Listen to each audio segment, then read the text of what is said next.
Bien, pues muy buenas tardes a todos, bienvenidos a esta conferencia que el maestro Salvador nos hace el honor de presentar y nos hace el honor de compartir esta temática muy interesante que el maestro Salvador ha venido trabajando durante un largo tiempo y del cual conversando con nuestro buen amigo, colega y acá miembro activo de IMAC, el maestro Salvador de los Reyes, nos hizo a bien preparar esta conferencia para no solamente para el público en general, sino también como una forma de material grabado, de consulta, que estamos trabajando en Invención de la Mente, y que el tema lo propuso el propio maestro Salvador, que es el portavoz de la violencia colectiva, el asesino serial, un tema provocador, maestro, déjame te digo que es como provocador, parece que Sí. va a traer algunas visiones ahí interesantes, ya nos contarás, y bueno, ya te iremos siguiendo en esta interesante temática que no solamente tiene que ver con asuntos policiales, ¿no? Sino tiene que ver con otro tipo de análisis más profundo y perspectivas más amplias que, conociéndote, maestro, sé que manejas desde el psicoanálisis, las ciencias sociales, ¿no? La propia criminología, y me parece que también hay un invitado tuyo que va a haber aquí un rico diálogo y un rico eh, horizonte ampliado de comprensión de estos fenómenos que de repente son muy reduccionistas los análisis desde otras perspectivas, ¿no? Y todo es derecho, ¿no? Siempre es código penal, punto. Y ahí se acabó todo, lo que siempre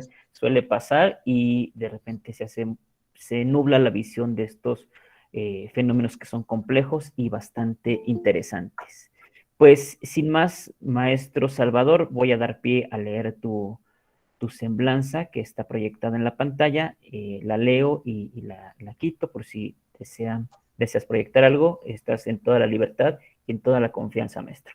Les presento a el maestro Salvador de los Reyes Rojo. Él es licenciado en psicología, tiene la maestría en investigación psicoanalítica y es candidato a psicoanalista ante la IPA, en la Asociación Psicoanalítica Internacional, y la FEPAL, la Federación Psicoanalítica de América Latina. También es candidato en el doctorado de psicoanálisis de la UIC.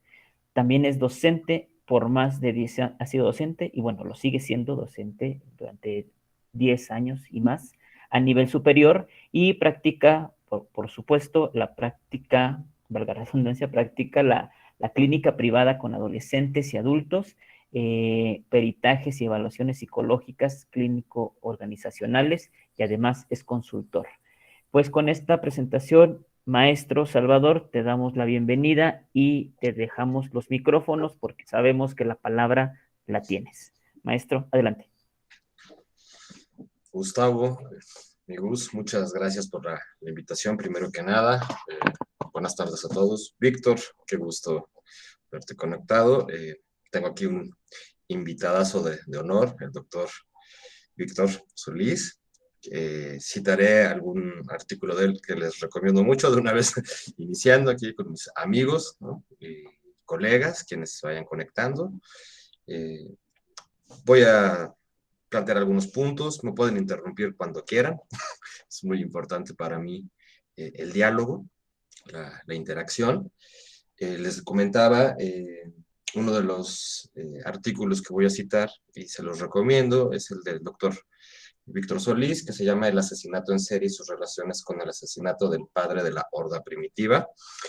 Lo tocaré casi al final para que Víctor también nos pueda compartir, qué mejor que él, para explicarnos su perspectiva desde un enfoque, considero yo, obviamente, como le gusta a Vic, y a Gus, y creo que tal vez a la mayoría de que están aquí conectados, de Lacan, ¿no?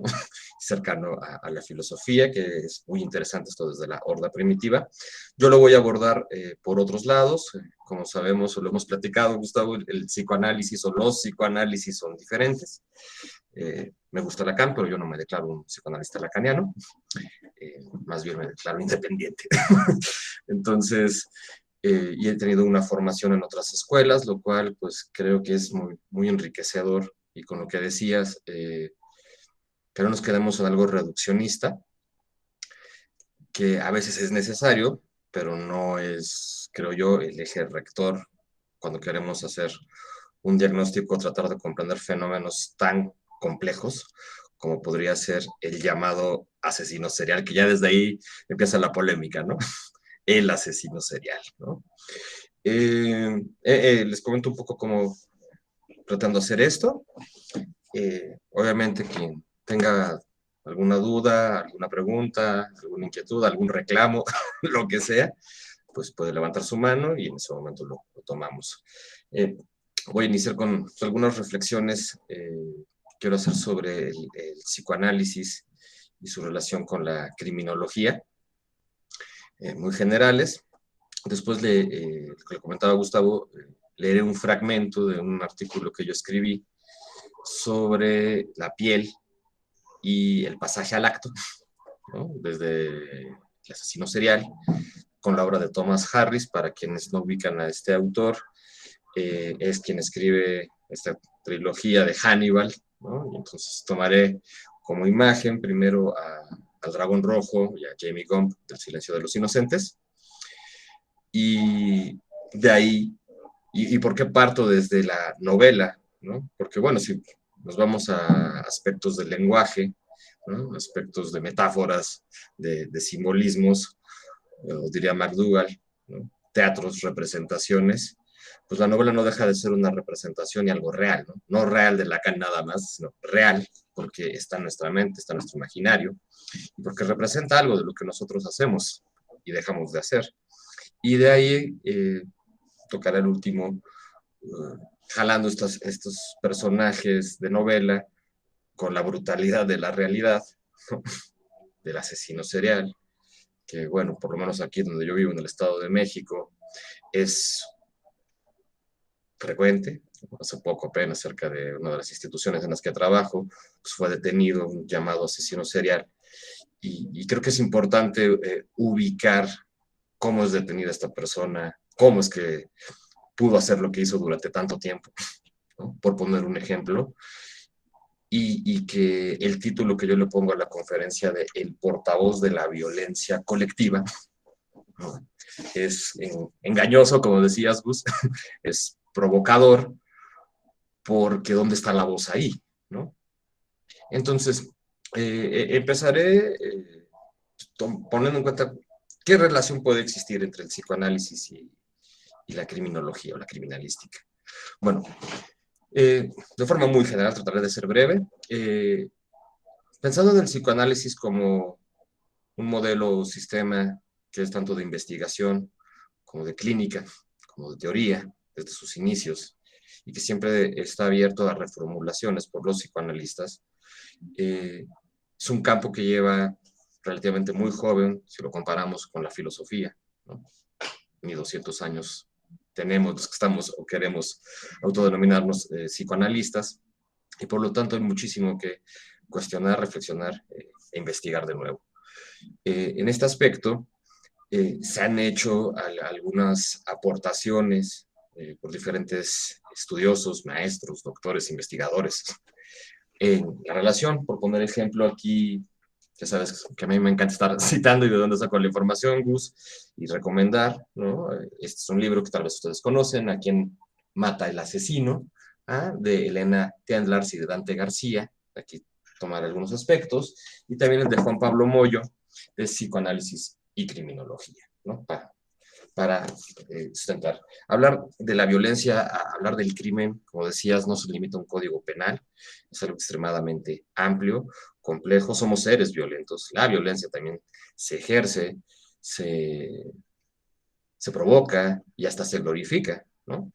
En diferentes sectores. Entonces, un homicidio como tal, dependiendo quién lo está contando, ¿no? Y quién lo hace, se puede ver hasta como un acto heroico, ¿no? Y en otros casos se considera como un acto monstruoso, ¿no? Que también esto de monstruo es interesante que se le denomine, y probablemente Víctor lo tocará más adelante, si es un monstruo o no es un monstruo, o es el reflejo de una sociedad monstruosa, ¿no?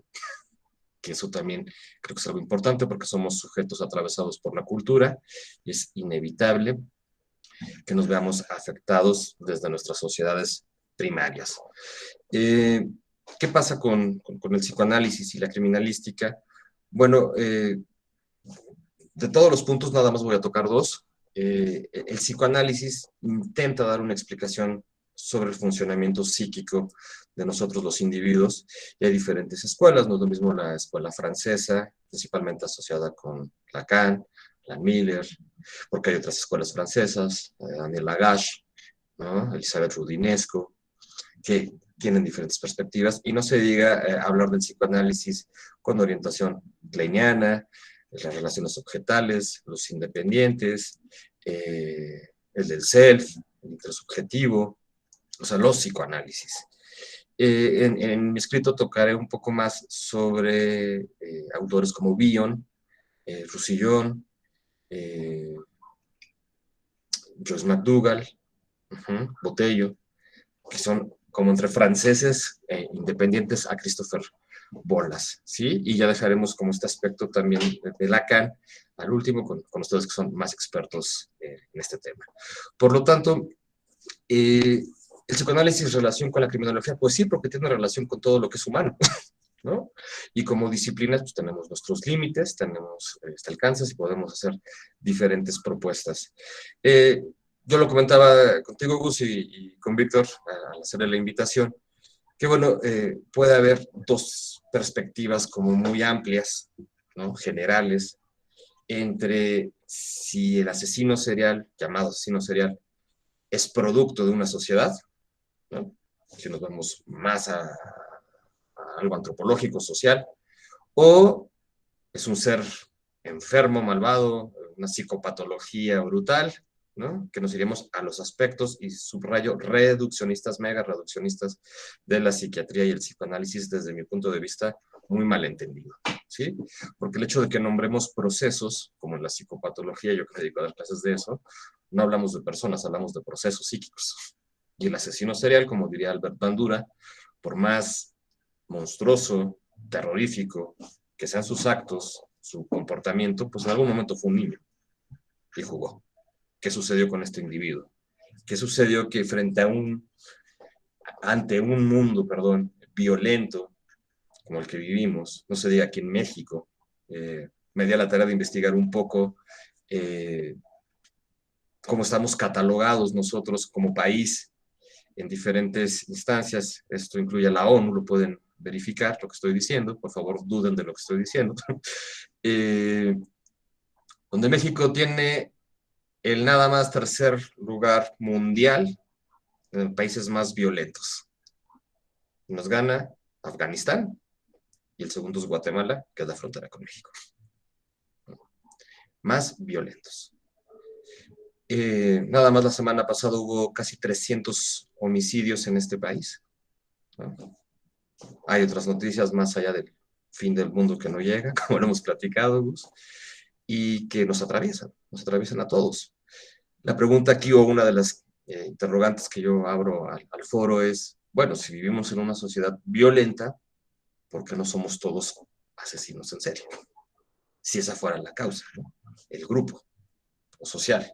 No estoy diciendo que no sea parte, lo que yo creo que tenemos que entenderlo como un fenómeno multidimensional, ¿no? El doctor Víctor lo toca en su artículo, ¿no? Los aspectos genéticos, los aspectos psiquiátricos, los aspectos sociales, los aspectos familiares, hasta económicos, porque no lo tenemos que decir, pero que los asesinos seriales tienen ciertas características en particular. Entonces, para seguir, empezaré primero con alguien que no es psicoanalista, ¿no? Y que tal vez lo conocen muy bien, o los autores Robert Ressler y Tom Schatman, ¿no? Quienes hablan del libro Asesinos en serie. Ellos pueden ser ubicados también por esta serie de Mindhunter, que se volvió muy prolífica, popular en Netflix. Y aquí viene otra de mis primeros como cuestionamientos o inquietudes, o tal vez encontronazos, mi querido Gus, ¿no? Con este aspecto de lo criminológico.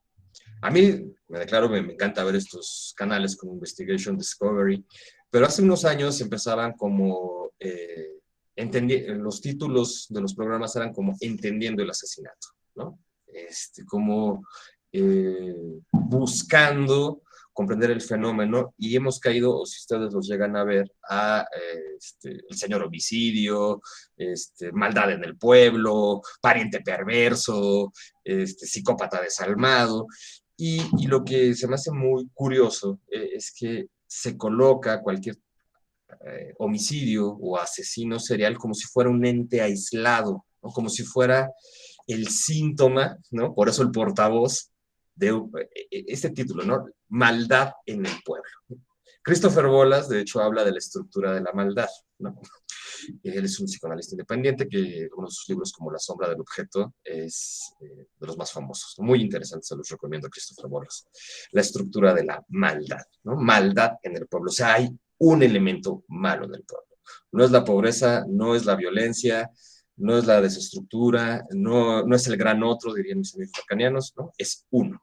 Es un sujeto y eso ya me hace a mí como pensar en algo extraño, ¿no? Como si fuera producto de la casualidad, una maldición divina, lo digo así, maldición divina del asesino, cuando pues, creció en un entorno, ¿no? Y tendríamos que cuestionarnos si es ese mismo entorno, en lo general ese gran otro, la cultura, como lo quieran poner, la sociedad, es la que propició que un individuo, ¿por qué no decirlo?, actúe la violencia del grupo, empezando por la de sus padres. Eh, Voy a leer más algunos fragmentitos aquí del libro de Dressler. Y dice, hay un mito común según el cual los asesinos provenientes de hogares pobres y destructurados. Nuestra muestra demostró que no es realmente así. Muchos de los asesinos habían nacido en familias que no vivían en condiciones de pobreza extrema y que tenían unos ingresos estables. Más de la mitad vivían en hogares aparentemente intactos que contaban tanto con un padre como una madre. Eran en general niños inteligentes, aunque 7 de los 36 tenían un cociente de inteligencia menor de 90, que sería cuestionable esto de los cocientes de inteligencia. La mayoría poseía una inteligencia normal y otros puntuaban alto 11 por encima de 120, o sea, según las pruebas serían genios. No obstante, aunque los hogares parecían normales, en realidad eran anómalos. La mitad de nuestros sujetos tenía algún pariente cercano con una enfermedad mental, la mitad tenía padres con antecedentes criminales y casi el 70% de los casos tenía un historial familiar de consumo abusivo de alcohol o drogas. Todos los asesinos, subrayado, todos habían padecido maltrato psicológico grave en la infancia. Y todos acabaron siendo lo que los psiquiatras denominan adultos sexualmente anómalos, es decir, incapaces de mantener una relación madura y consentida con otra persona adulta. Voy a dejar hasta aquí. Esta es la página 116, que no quiera consultar del libro de asesinos en serie. Entonces, aquí empiezo a formular mi primer hipótesis. Está diciendo que todos sufrieron un maltrato grave psicológico en la infancia y que todos, según la psiquiatría, tendrían conductas sexuales anómalas. Dentro de las clasificaciones de estructura y de organización psíquica que hay que distinguir, que el psicoanálisis, y Gus creo que ha hecho un esfuerzo muy grande eso con IMAC y Víctor también, el psicoanálisis no es lo mismo que la psiquiatría, ni lo mismo que la psicología. Son visiones diferentes. Ajá. Entonces, desde ahí tenemos que entender de qué vamos a hablar, porque si yo pretendo que la psiquiatría dé una explicación ontológica, psicoanalítica, cuando no es su objetivo de estudio, pues el que está confundido soy yo y no estoy entendiendo la perspectiva psicoanalítica. O si espero que la psicología, y yo soy psicólogo, pero eso no quita que somos bastante reduccionistas, nos queremos comparar con perspectivas más amplias como las filosóficas, el confundido soy yo, ¿sí? Entonces, desde este lado, si algo le interesa a cualquier escuela psicoanalítica, más allá del inconsciente, que es lo que encuentro en común, es la sexualidad. Entonces tendríamos que partir por qué se entiende por una sexualidad anómala. Porque Freud, me pueden aquí desmentir, si en algo va a hacer énfasis es en el desarrollo psicosexual, ¿no? Eso es lo que hace tan transgresora en ese momento su teoría, ¿no? La sexualidad infantil. Somos seres sexuales desde que nacemos. Entonces, ¿qué es algo anómalo? Porque en las clasificaciones estructurales, ojo con lo que voy a decir, por favor, no es lo mismo hablar de trastornos psiquiátricos. Que ojo, los mismos manuales, Morrison en las guías del DSM-5, Donald Black en el libro de psiquiatría, lo señalan al inicio, como todos los autores del DSM, para que no nos confundamos. Dice, el manual no habla de personas, habla de procesos. No existe el trastorno de Gustavo Nava, no existe el trastorno de Víctor Enrique, de Selena Hernández, de Javier Jovea, de Salvador de los Reyes. Existen síndromes, cuadros sindromáticos que se clasifican con fines de investigación. Ahí está la psiquiatría. Ajá. Entonces, cuando hablamos de un psiquiatra forense, tiene un campo reducido, pero si no tuviera ese campo reducido, no podría dar un perfil. Que entonces, yo voy a otro punto. ¿Está mal que perfilemos? No. Lo que pasa es que pensemos que el perfil es la persona y que el fin es perfilar. El perfil es una herramienta más, considero yo, es un medio, no es el fin. Cuando lo ponemos como en estos programas, ¿no? Pariente perverso, maldad en la sangre, maldad en el pueblo, el loco de no sé dónde, ¿sí? Los estamos escindiendo, denegando, o dirían mis amigos, tal vez lacranos, forcluyendo, ¿sí? Entonces sería esa una primera aproximación que yo estoy haciendo aquí para poner como en cuestionamiento, ¿no? Si estamos entendiendo bien cuáles son los objetivos de estudio. Regresando a lo psicoanalítico, ustedes saben, colegas, que el mismo Sigmund Freud desde un inicio, cuando habla de estructuras, que no es lo mismo que trastorno, subrayo y subrayaré, no es lo mismo hablar de una estructura psíquica o de organizaciones psíquicas y dependiendo de las escuelas, ¿sí? Si yo remonto a Freud, el mismo Lacan, hará énfasis, o Bergeret, mi estimado Víctor, en cuestiones como lo neurótico, lo psicótico y lo perverso. Ajá. En estos libros, por ejemplo, Moyo habla de lo psicopático. Palabra muy provocadora también, Gus, palabra muy rimbombante, pero tal vez también muy malentendida, ¿no? ¿Qué demonios es algo psicopático? Si me voy a las escuelas, por ejemplo, las que yo me he decantado y estudiado, cuando hablamos de organizaciones, de estructuras, pues hay otras, ¿no? La fronteriza, la narcisista, ¿no? La psicosomática, que ahorita la voy a tocar un poco con mi escrito, y son organizaciones psíquicas, no son buenas ni malas, son organizaciones. Son formas en que nosotros los individuos tratamos de entender el mundo interno y el mundo externo, ¿no? Y eso, Cancrini cuando habla de lo fronterizo en su libro del océano, Borderline, me encanta esa metáfora, océano, nos está hablando de que lo que vemos es una pequeña superficie. Y no solo nosotros como espectadores ante el otro o el gran otro, ¿sí? Sino también como individuos de nuestra propia existencia, de nuestra propia conciencia, ¿no? Es un océano nuestro inconsciente. Entonces, partiendo de este aspecto que sí quería aclarar con lo que dice Dresser, ¿no? Y Chapman, creo que es muy importante pensarlo como entonces algo más complejo, no somos seres aislados, ¿no? Nadie. El asesino en serie no se formó solo, no es un extraterrestre, no es alguien que nació, mató a su madre y se acabó. Tuvo cuidadores, tuvo figuras parentales, ¿no? Como lo quieran llamar. ¿Qué pasó ahí? ¿Qué sucedió? ¿Qué sucede que en un ser, hasta desde una perspectiva ontológica, en lo neurológico, en lo emocional, en lo psíquico, se decanta por actuar de X o Y forma? Entonces, aquí es donde yo voy al siguiente punto, que se los recomiendo mucho en estos libros que les compartí. Y de todos los fenómenos que podemos encontrar, o que tal vez yo encuentro, colegas, relación entre el psicoanálisis y el aspecto de la criminalística, criminología, que no es exactamente nada más perfilar, es algo mucho más complejo, ¿no? Tratar de entender un móvil, ¿no? Autopsias psicológicas, ¿no? Construcciones, el fenómeno de la violencia, cuándo se vuelve algo criminal o no. Yo me decanté ahorita por hablar un poquito del llamado acting out y el pasaje al acto, ¿no? Porque creo que esto, sin dar aquí una cátedra, es una plática, son términos muy amplios, medio oscuros, pero que dentro de esa oscuridad nos pueden dar luz para entender lo que le pasa a un individuo, ¿sí? ¿Qué es el acting out?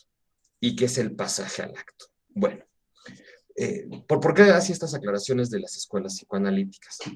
Lacan, ustedes me podrán ayudar, hace una reformulación del pasaje al acto. El pasaje al acto, de hecho, yo me dediqué a investigarlo, no es un término acuñado en el psicoanálisis. Es un término que viene acuñado en la psiquiatría para las conductas anómalas. Eso puede incluir las sexuales anómalas. ¿Sí? Lacan le va a dar una reformulación muy, muy interesante y colocándolo de forma muy simplificada. El pasaje al acto hace que el sujeto salga de la posición donde está, ¿no? Antes de que pueda dar palabra, antes de que pueda haber una simbolización, antes de que pueda haber una representación. O sea, no hay otro, ¿no? Es el sujeto que se está moviendo. Eso probablemente lo tocará a Víctor, pero el acting out, aquí hay un problema. Actualmente en diferentes escuelas psicoanalíticas se habla de lo que es las patologías de acción o de pasaje al acto, o de déficit. ¿Por qué de déficit? Porque si pensamos en las estructuras, hablar de conflicto en lo psicopatológico, estamos hablando de lo neurótico, ¿no? Formaciones de compromiso. Entonces, en este aspecto algo neurótico, los mecanismos defensivos que estarían prevaleciendo son aquellos que se asocian a la represión. Entonces, el sujeto sería desde esta parte tripartita, o si lo vemos desde las perspectivas originales, ha superado, ¿no? Con problemas, pero ha superado lo edípico. Por eso se instaura un superior, ¿no? El heredero del complejo de Edipo es el superior, y eso lo dice Freud. Pero en las nuevas investigaciones que se asocian a lo narcisista, a lo fronterizo, no se diga lo psicótico, donde entra también lo perverso. Ojo con lo que estoy diciendo, no es que el psicótico sea igual a perverso, pero me refiero a las clasificaciones. Se habla de un déficit.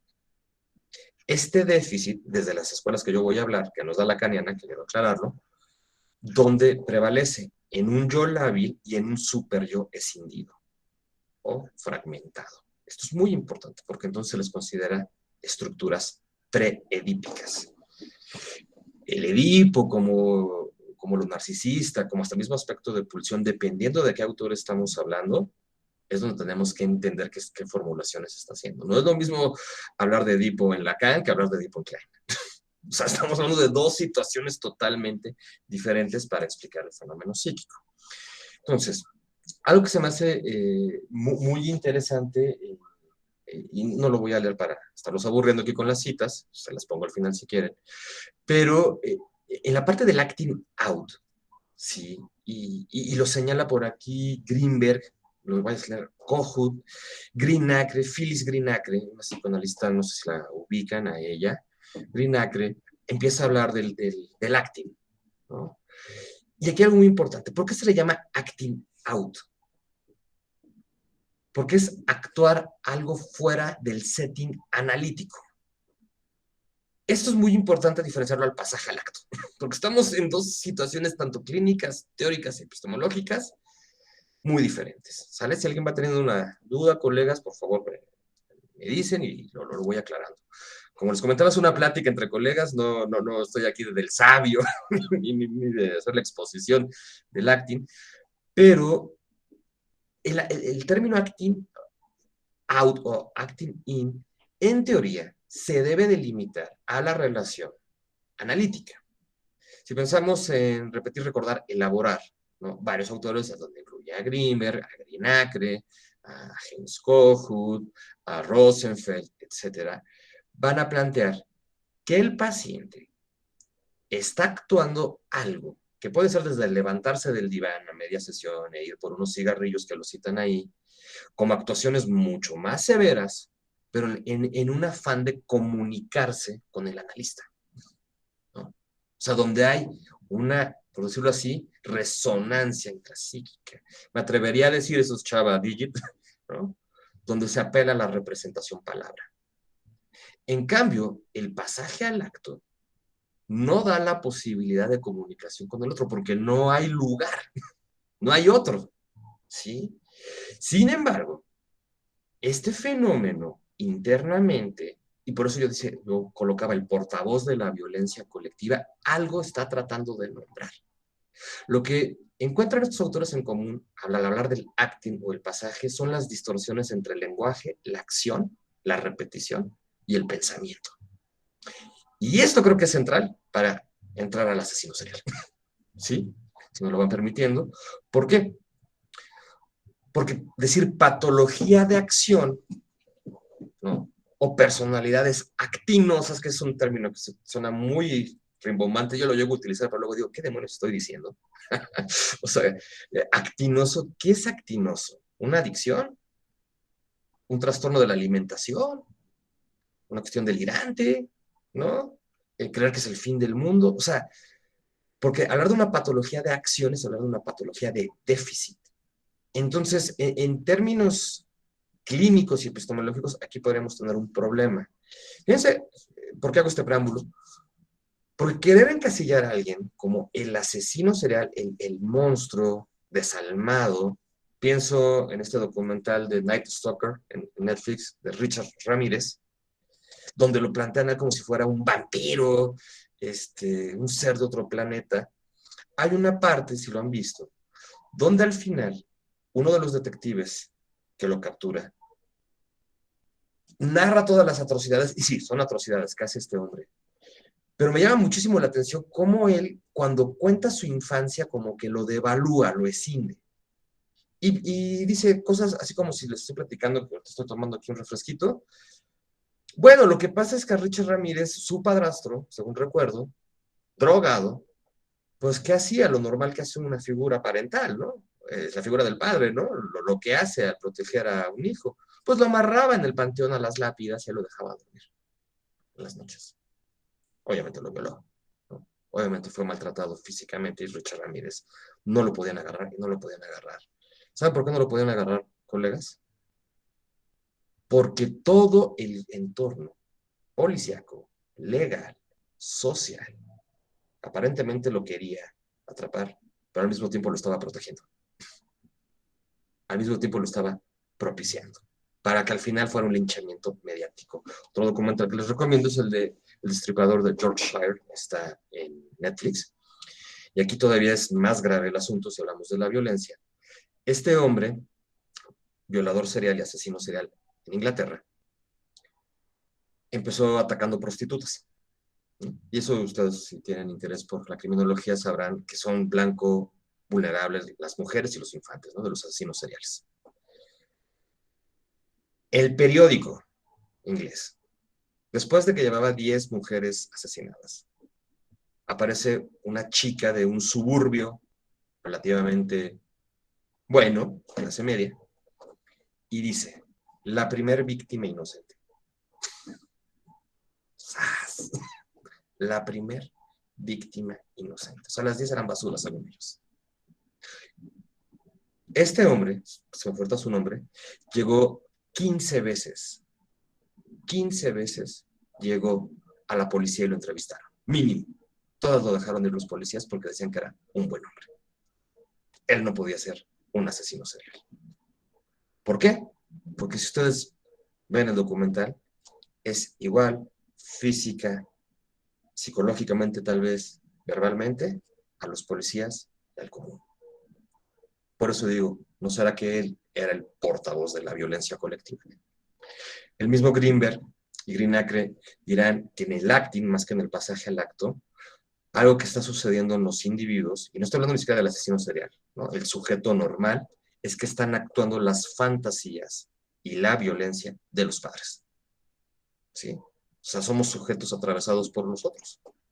Entonces, ¿el asesino serial nació o fue el mismo entorno el que, si lo vemos hasta desde lo ucraniano, en una identificación proyectiva masiva, en una denegación brutal, desde el inconsciente escindido, está haciendo que el sujeto actúe y se convierta en el portavoz de la violencia, pero también en el objetivo de todos los ataques?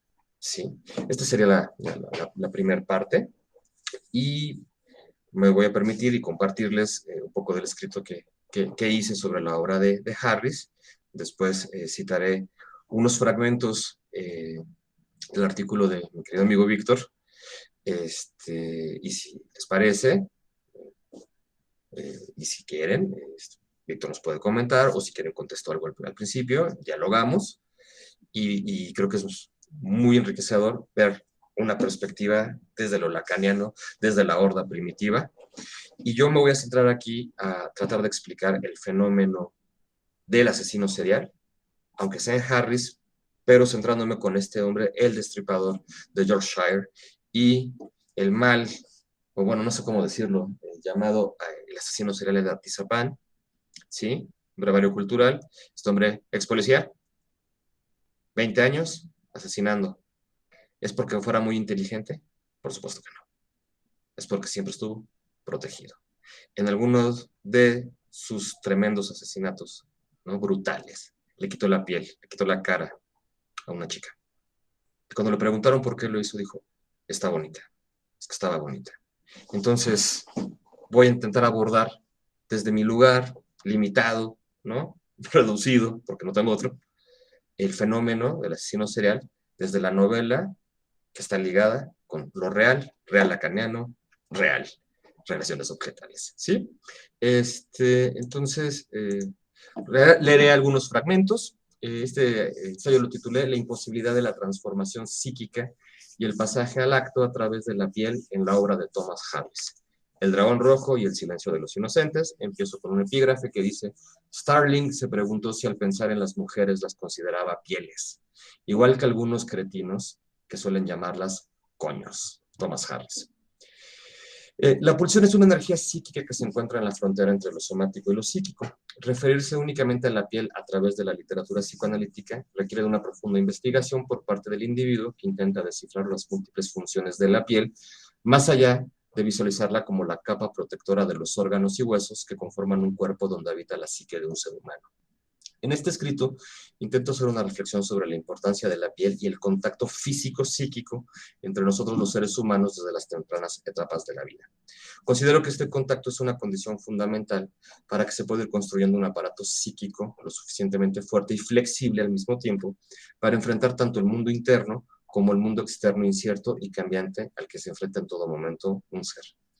Recurro a dos obras del escritor Thomas Harris, quien realmente no tiene una relación directa con los desarrollos epistemológicos, teóricos y clínicos del psicoanálisis, para poder hipotetizar sobre dos personajes que manifiestan patologías profundas directamente relacionadas con la piel. El dragón rojo, alias Mr. Dollarhide, y en El silencio de los inocentes a Jamie Gump, alias Buffalo Bill. ¿Por qué elegí estas obras? Considero han sido tan impactantes para el lector que fueron llevadas magistralmente desde mi óptica a la llamada pantalla grande para poner en escena el lado oscuro y siniestro que puede vivir un individuo después de haber sufrido una infancia terrorífica. Míreme o le engraparé los párpados. Usted me llama loco y yo lo estoy haciendo parte de una transformación. Usted, señor Lowndes, no es más que una hormiga en la placenta, un ser despreciable y en su naturaleza, usted no solo me debe reverencias, sino horror. Son las palabras que el señor D, el dragón rojo, utiliza antes de asesinar al reportero que, según él, lo ha denostado en su misión de transformación trascendental. Claro, de forma delirante y alucinatoria. En una escena del silencio de los inocentes, donde Hannibal Lecter se hace famoso, Jamie Gump, Buffalo Bill, al ver a su mascota prisionera de la mujer que él tiene secuestrada y se encuentra a punto de asesinarla para quitarle su piel, le gritará de forma rabiosa, no me hables del dolor, perra, tú no sabes lo que el dolor es. Es un asesino serial que, dentro de su salvaje patología, intenta otra transformación en su sí mismo siendo un traje con piel de mujer, lo cual, según su delirio o según su real, le dará la oportunidad de convertirse en una. Dos asesinos seriales desesperados por la mirada del otro, pero totalmente carentes de capacidad para mentalizar y ver a los demás. De ahí que puedan tratar como cosas desechables a los seres humanos que tanto odian y envidian, pero ni siquiera lo pueden registrar. La profunda decisión de negación se pone de manifiesto en sus acciones. La imposibilidad de lograr representaciones palabra y afecto denotan un funcionamiento de representación cosa. Lo irrepresentable se pone de manifiesto en el pasaje al acto de la pulsión tanática desde lo más profundo de sus respectivos inconscientes escindidos. ¿Existen datos sobre la infancia de estos personajes en la obra de Harris? La respuesta realmente es no. Son escasos, pero aquí me surge un cuestionamiento y para todos colegas, pues que no de alguna forma el analista siempre tiene fragmentos de la historia real de su paciente. ¿Acaso no se trabaja con aspectos de la realidad psíquica de los pacientes que siempre dejan la puerta abierta a seguirse construyendo o denegando? René Roussillon, en 95, menciona algo fascinante sobre las múltiples actividades del analista en el capítulo del trauma perdido, y señala lo siguiente. Esto es de Roussillon: insistí en diferentes momentos sobre la necesidad en que se ve el analista de reconstruir o imaginar los traumas históricos que pudieran presidir la organización psíquica actual de su paciente. Estos traumas prácticamente no dejaron huellas psíquicas, no son detectables por el paciente mismo. Aunque padezca aún sus efectos inducidos, están, pues, perdidos. Y siguiendo a Roussillon, yo me pregunto, si están perdidos, ¿en dónde quedaron entonces? ¿En la piel? Jorge Ulnik, en su libro del 2011, desarrolla toda una propuesta clínica y epistémica sobre la importancia de la piel en relación con el mundo inconsciente. Sobre la idea de una piel en común, escribió lo siguiente. Ulnik: el simple estímulo de un cosquilleo, un pellizco, una sensación de calor en la piel, la cercanía, la separación o el contacto, se retraducen o retranscriben en el sueño y son interpretados como arrancamiento, crueldad, acercamiento, abrazo, agresión o desprendimiento de la piel. La propuesta de Ulnik es profunda. Pensando en el dragón rojo y en Buffalo Bill, ambos personajes presentan una sensibilidad extrema ante el contacto con el otro. La necesidad de transformación está depositada en la piel como algo alienado del self. Se manifiesta a lo profundo de sus respectivas patologías, clivadas en una pulsión de muerte, en la nada, en lo negativo. Tal vez en el goce, diría yo. Siguiendo con Ulnik, en el 2011, señala él: esto se podría explicar por el enlace entre el tocar y la pulsión cruel, así lo denomina, por la vivencia de la sensación del contacto como pérdida de la barrera protectora contra los estímulos, o también por la vivencia de las separaciones como pérdida de una piel común que envuelve a uno mismo junto con el cuerpo del otro. Hago aquí un paréntesis que diría el asesino de Atizapán, ¿no? Estaba bonita su cara. Estos aportes de Ulnik me llevan a pensar en la importancia de la piel y su libidinización por parte de los otros desde el inicio de nuestra vida. En el caso de Mr. D y Buffalo Bill, creo que la imposibilidad de desarrollar un aparato psíquico fuerte comienza desde su nacimiento, ambos huérfanos y sujetos a brutales vejaciones psíquicas y físicas por sus respectivas figuras parentales. Tal pareciera que la fantasía inconsciente de una piel nueva en ambos es evidente. Buffalo Bill busca hacer un traje de mujer y el señor D está obsesionado con transformar a las mujeres. Tal pareciera que en ambos la piel como frontera entre el mundo interno y externo dolorosamente no propicia la figurabilidad psíquica de esta separación del otro. El dolor psíquico, indescriptible e inaccesible, así como el dolor físico, propiciaron en ambos vivencias irrepresentables que emergieron en lo traumático de una infancia desgraciada y violenta, citando a Dresser, como todos los asesinos seriales. Aquí pienso en otros autores como Botella, en el 2003. Él habla de algo que se llama la no figurabilidad y la no representación. Y de una forma muy sintetizada, esto significa la pérdida de representación de los objetos, lo cual es un sinónimo del desamparo. Tawil, en el 2017, lo resume de la siguiente forma: el vacío que esto deja favorece una percepción odiada que es vivida como extranjera y persecutoria. El impacto queda como señal de alarma del peligro de la pérdida de una representación, que equivaldría a la pérdida de representación del sí mismo y de todas representaciones. En otras palabras, terror irrepresentable, desamparo no dable de pensamiento, diría, creo yo, Lacan, el pasaje al acto. Por su parte, McDougall escribió sobre fantasías inconscientes de dos cuerpos. Parafraseando algunas de sus ideas, ella decía: el amor llevaría a la muerte psíquica en un individuo, esto es, a la pérdida para el paciente no solo de sus barreras mentales ante la intrusión de un otro, sino también de sus barreras físicas, los límites del cuerpo. Solamente la total indiferencia ante cualquier vínculo de amor podría asegurar la supervivencia. Por lo tanto, el paciente debe colocar una barrera desafectivizada hacia los demás a través de una total inconsciencia de los afectos propios y del otro. En otras palabras, el paciente manifiesta considerablemente una falta de autocuidado de su cuerpo, así como una desconexión de sus estados afectivos y de dolor emocional, inclusive de la excitación y el placer. ¿Sí? Resaltaré algunas partes por tiempo.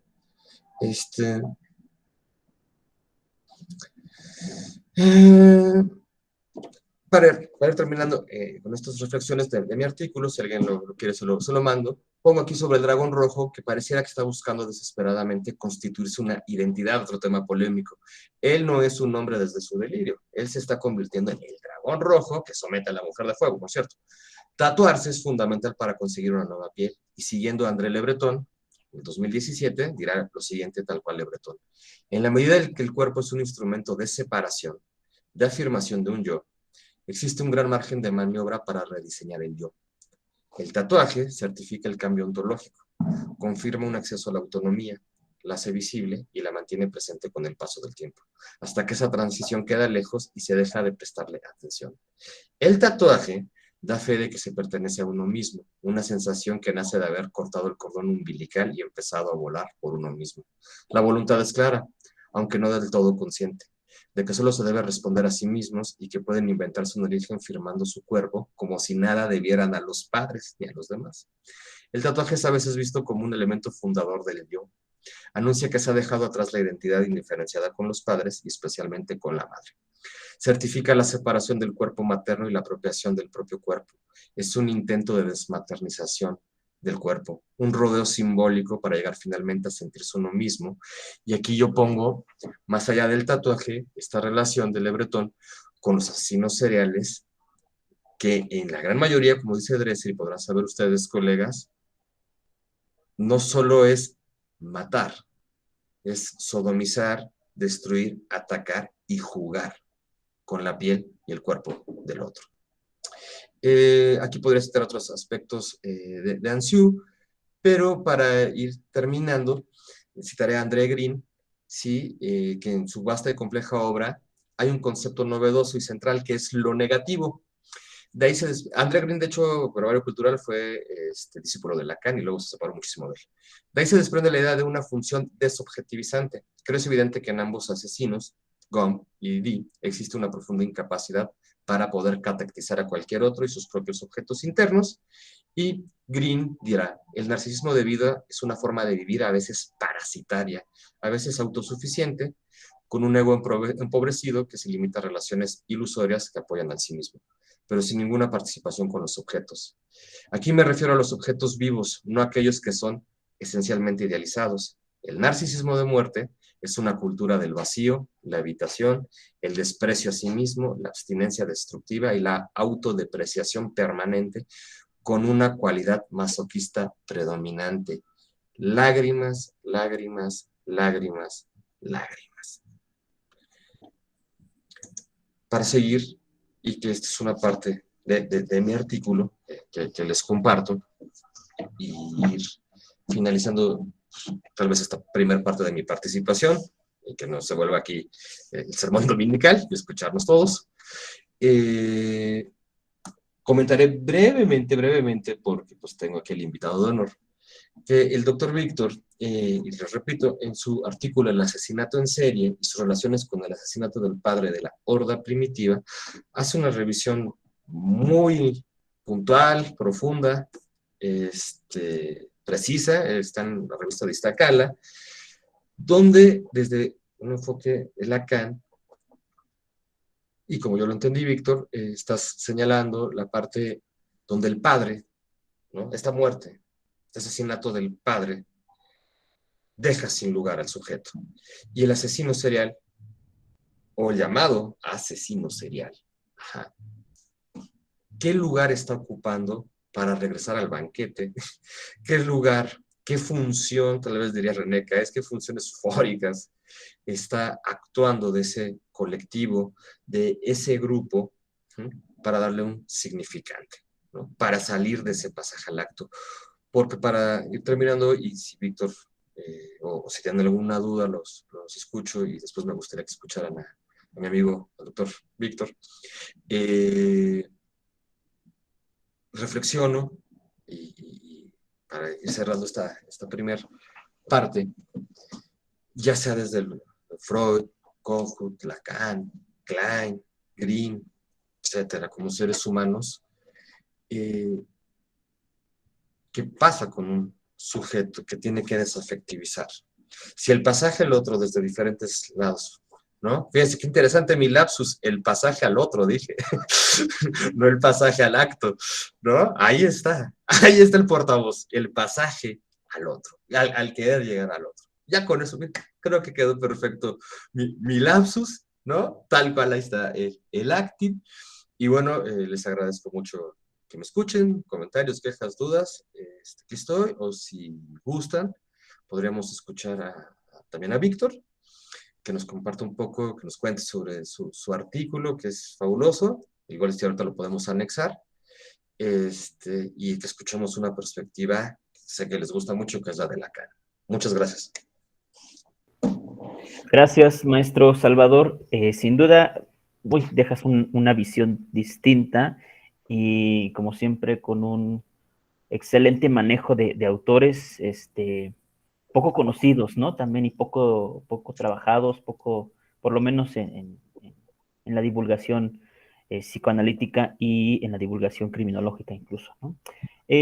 Pues me parece que tu propuesta, maestro, yo considero que es la mejor. Le demos la palabra al maestro Víctor, que le agradecemos invencionalmente, les agradece a ambos por el tiempo, el espacio, el compartir, ¿no? Y bueno, sin más, le dejo el micrófono al maestro Víctor y los que vayan queriendo colocar aquí algunas preguntas o vayan tomando nota, vayan levantando ahí su manita para yo tomar nota de quién cederle la participación y al final pues se haga una ronda de preguntas y respuestas y iniciar, o comentarios también, iniciar el diálogo y las intervenciones, ¿no? Entonces, sin más, maestro Víctor, te dejo el micrófono y adelante. Bienvenido y muchas gracias. Gracias, no, muchas gracias a ti, Gustavo. Primero que nada, muchas gracias a Salvador, colega ya de tiempo. Gracias por primero traer a colación mi artículo y por ¿cómo se llama? Citarme. La verdad es que es grato de repente ser citado. Gracias a Gustavo también. Muchas gracias, Gustavo, porque bueno, aún sin conocerme, pues, digamos que accediste a que yo estuviera por acá. Muchísimas gracias. Y bueno, sobre todo yo realmente no quería tampoco hacer una cátedra en relación a mi artículo, tal vez clarificar algunas cosas y sobre todo porque, bueno, aquí mis dos colegas y seguramente quien escriba también tendrá esto en mente, cuando uno relee sus textos es como un producto de la etapa anal, ¿saben? O sea, uno lo ama su texto, pero al mismo tiempo también uno dice, híjole, ¿cómo es posible que haya escrito eso? Entonces, evidentemente el proceso dialéctico de construcción del pensamiento hace que uno se ponga a sí mismo muchas veces, ¿no? Y entonces a uno le gustaría clarificar y decir por qué escribió lo que escribió y, bueno, en todo caso también contextualizar el texto, ¿no? Les platico que, bueno, ese texto ya tiene una cierta cantidad de tiempo, lo escribí hace unos 10 años, si no estoy mal, se publicó hace unos 8 precisamente en Errancias, en una revista destacada como psicoanálisis. Y bueno, como ya decía el maestro Salvador, yo soy primordialmente, tampoco me gusta decirme lacaniano, hay algo de farsa en decirse lacaniano, freudiano, incluso hay algo de farsa en decirse psicoanalista, a mi juicio por lo menos. Bueno, yo trabajo a Lacan, trabajo a Freud y trato de ser psicoanalista en mis mejores momentos, ¿no? En todo caso, sí me gustaría comentarles un poquito del artículo, igual no quiero abordar demasiado, no quiero abundar en eso, ya Salvador evidentemente hizo un trabajo muy, muy lindo, trayendo a varios autores para darle contexto al tema del asesino serial. A mí me gustaría nada más regresar un poco a Freud, ¿no? ¿Cuál es la labor que nos dice Freud que tenemos los psicoanalistas? Esto lo dice en sus conferencias de introducción al psicoanálisis, cuando está discutiendo con los médicos, ustedes saben, sobre los actos fallidos. Y lo que dice Freud es, a ver, ¿qué es lo que hace un psicoanalista al final? ¿Sí? Por lo menos cuando se trata de crítica de la cultura y por lo menos cuando se trata de hacer, digamos, esto que llamamos psicoanálisis aplicado, ¿no? Que es tratar de entender fenómenos culturales a partir de nuestros aparatos teóricos. Y lo que dice Freud es que los psicoanalistas lo que hacemos es encontrar el significado de los fenómenos. Encontrar el significado probablemente inconsciente de los fenómenos, ¿no? Específicamente los actos fallidos, pues bueno, encontrar el significado de los actos fallidos, por ejemplo, ¿no? A mí me preocupa algo, de repente el decir que el asesino serial o el fenómeno del asesino en serie se debe a que fue maltratado en su infancia, perdónenme, pero uno no necesita ser psicólogo, psicoanalista, sociólogo, etcétera, para afirmar eso. O sea, la tía Martita seguramente sabe que un asesino serial probablemente sufrió mucho en su infancia. Uno no necesita